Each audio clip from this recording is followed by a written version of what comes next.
یا خدا تو ہی میرے علم کو بالا کر دے، یا خدا تو ہی میرے علم کو بالا کر دے، دین کی شمع سے دل میرا اجالا کر دے، دین کی شمع سے دل میرا اجالا کر دے۔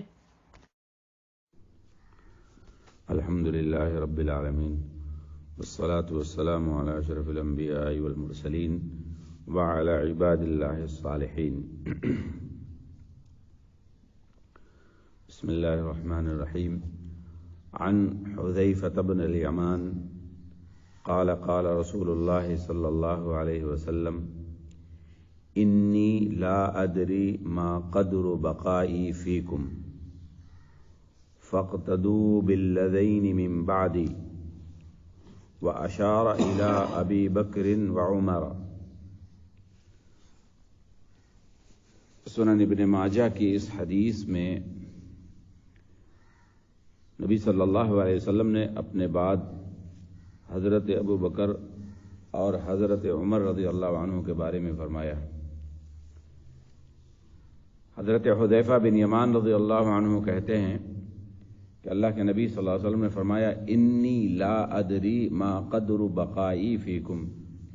اللہ کے نبی فرماتے ہیں کہ یقیناً مجھے اس بات کا پتہ نہیں ہے، مجھے معلوم نہیں ہے کہ میں کس قدر تمہارے درمیان میں باقی رہوں گا، یعنی میری زندگی کے کتنے ایام تمہارے درمیان میں گزریں گے اس کا مجھے علم نہیں ہے، یعنی مجھے کب موت آئے گی۔ صاف لفظوں میں یہ ہے کہ مجھے کب موت آئے گی، میں دنیا سے کب اٹھا لیا جاؤں گا، میری روح کب قبض کر لی جائے گی، میں اس دنیا سے کب چلا جاؤں گا۔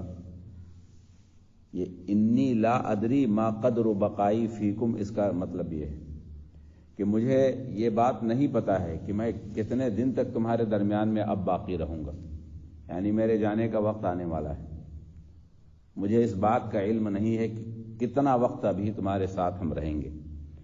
لیکن فاقتدوا بالذین من بعدی، لیکن ان دو لوگوں کے میرے بعد اقتدا کرنا، ان کے ساتھ چلنا، ان کی اقتدا کرنا، یعنی ان کو اپنا امام ماننا، میرے بعد ان دو کو اپنا امام ماننا۔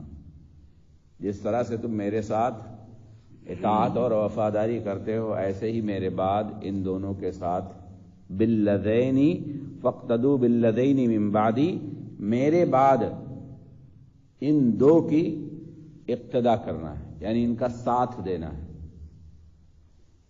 واشار الی ابی بکر وعمر، اور پھر اللہ کے نبی نے اپنے ہاتھ سے اشارہ کیا کہ یہ ابو بکر اور یہ عمر ہے میرے بعد۔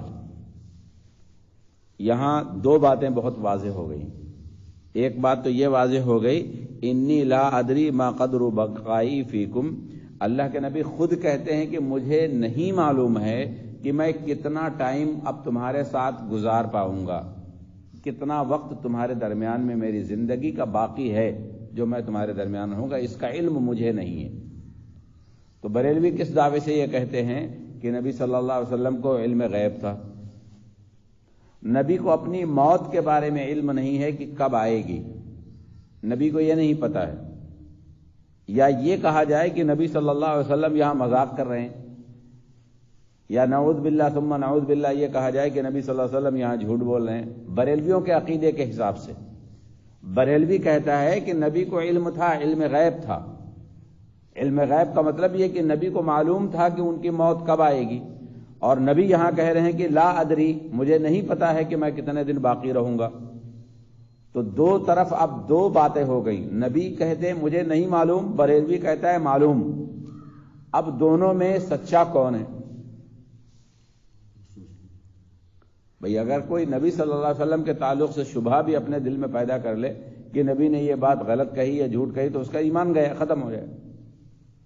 اور بریلوی کس بنیاد پر یہ کہہ سکتا ہے کہ نبی کو علم غیب تھا؟ غیب کا علم تو صرف اللہ کی خصوصیت ہے، اللہ کی صفت ہے جو کسی بندے کے ساتھ جوڑی ہی نہیں جا سکتی۔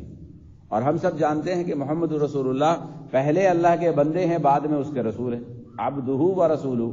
ہم اتحیات میں کیا پڑھتے ہیں، ہے نا، اشہد ان لا الہ الا اللہ وحدہ لا شریک لہ واشہد ان محمدا عبدہ و رسولہ۔ جب ہم عبدہ کہہ دیتے ہیں تو بریلویوں کے ایک عقیدے کا رد یہی ہو جاتا ہے کہ اللہ کے نبی نور ہے، عبد کبھی نور نہیں ہوتا ہے۔ یا تو پھر نبی صلی اللہ علیہ وسلم کو یہ تحیات جو سکھایا تھا حضرت عبداللہ بن مسعود کو، ان کو پھر یہ سکھانا چاہیے تھا کہ اشہد ان لا الہ الا اللہ وحدہ لا شریک لہ واشہد ان محمدا نورہ و رسولہ۔ یا تو یہ سکھاتے کہ میں اس کا اللہ کا نور ہوں اور اس کا رسول ہوں، لیکن رسول اللہ صلی اللہ علیہ وسلم نے کہیں بھی نور کے بارے میں ذکر نہیں کیا، جہاں کہیں ذکر کیا وہاں پہ عبداللہ ہی کہا ہے کہ میں اللہ کا بندہ ہوں، عبدہ و رسولہ۔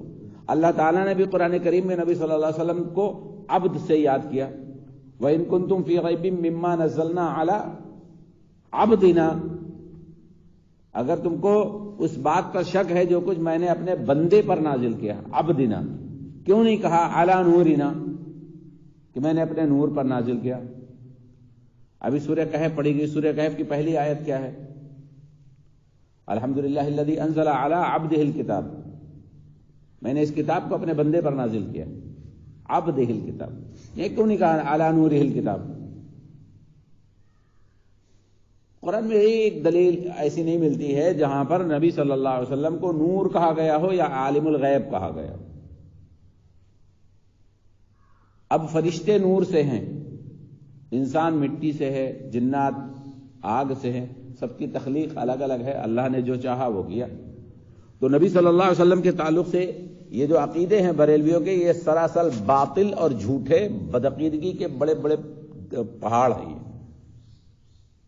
نبی کو نور سمجھنا یہ بہت بڑا بدعقیدگی کا نمونہ ہے، قرآن کے خلاف، احادیث کے خلاف، نبی صلی اللہ علیہ وسلم کے اپنے بیان کے خلاف، کہ ان کا عقیدہ کہیں سے ثابت نہیں ہوتا۔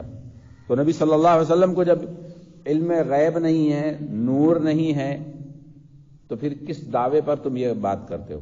یہاں واضح لفظوں میں کہا گیا انی لا ادری، بے شک میں نہیں جانتا ہوں، ما قدر بقائی، کہ میری بقا، میری موجودگی تمہارے درمیان میں کتنے دن تک ہے، نہیں معلوم ہے مجھے کب اٹھا لیا جائے گا نہیں معلوم۔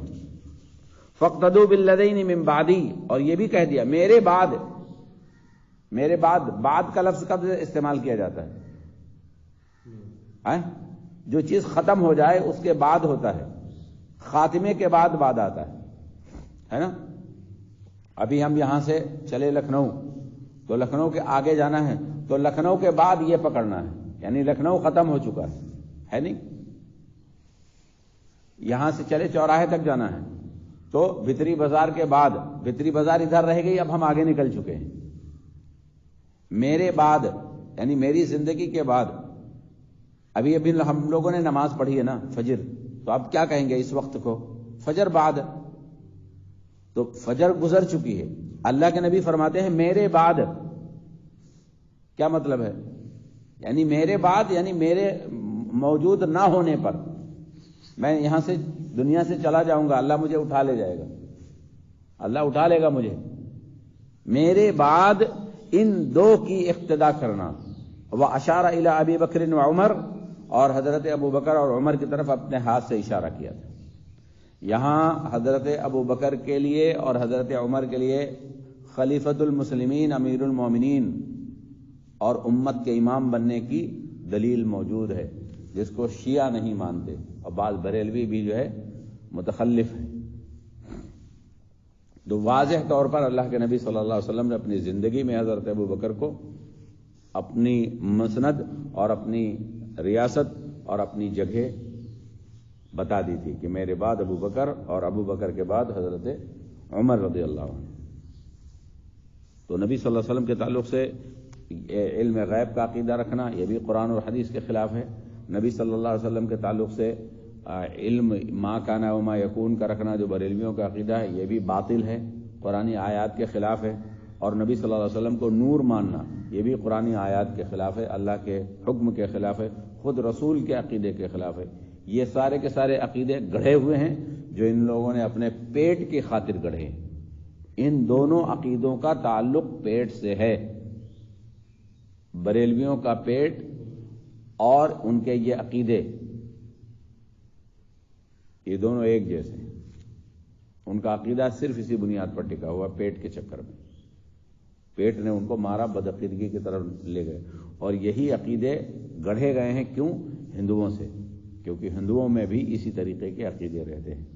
وہ کسی انسان کو بھگوان بنا دیتے ہیں، ہے نا، اور ان کے وہاں جو ہے نا پھر وہ پہاڑ لے کے بھاگتا ہے، کوئی کچھ لے کے بھاگتا ہے، وہ عجیب عجیب کہانیاں گڑھتے ہیں. اسی طریقے سے ان لوگوں نے بھی قرآن اور حدیث کو چھوڑا تو اسی طرح کے ہندوانہ رسم و رواج ان کے وہاں آ گئے. ہمارے یہاں قرآن اور حدیث کے علاوہ کوئی عقیدہ نہیں ہونا چاہیے. مسلمان کا ایک عقیدہ رسول کے مطابق، قرآن کے مطابق، احادیث کے مطابق، صحابہ کے مطابق عقیدہ ہونا چاہیے. قرآن اور حدیث کو اگر ہم سمجھیں گے تو اسی طریقے سے منہج سلف کے مطابق، یعنی جو صحابہ نے سمجھا ہے اسی سمجھ سے ہم اس کو سمجھیں گے، اسی طریقے سے اس کو اپنائیں گے جو صحابہ کرام نے حدیث میں اور قرآن میں مطلب لیا ہے، جو سمجھا ہے، جس پر عمل کیا ہے، ہم بھی اسی طریقے پر رکھیں. تو بہت سی حدیثیں ہیں جس میں بریلویوں کے عقیدوں کی بالکل سے خالص ان کی جو ہے دھلائی ہوتی ہے، لیکن پھر بھی ان کی صفائی نہیں ہو پاتی. بیچارے ایک نہ ایک مولوی ٹونگے مارتا ہی رہتا ہے. اللہ تعالی ہم سب کو صحیح سمجھ عطا فرمائے، نیک عمل کرنے کی توفیق عطا فرمائے. آمین یا رب العالمین. سبحانک اللہم و بحمدک، اشہد ان لا الہ الا انت، استغفرک و اتوب الیک.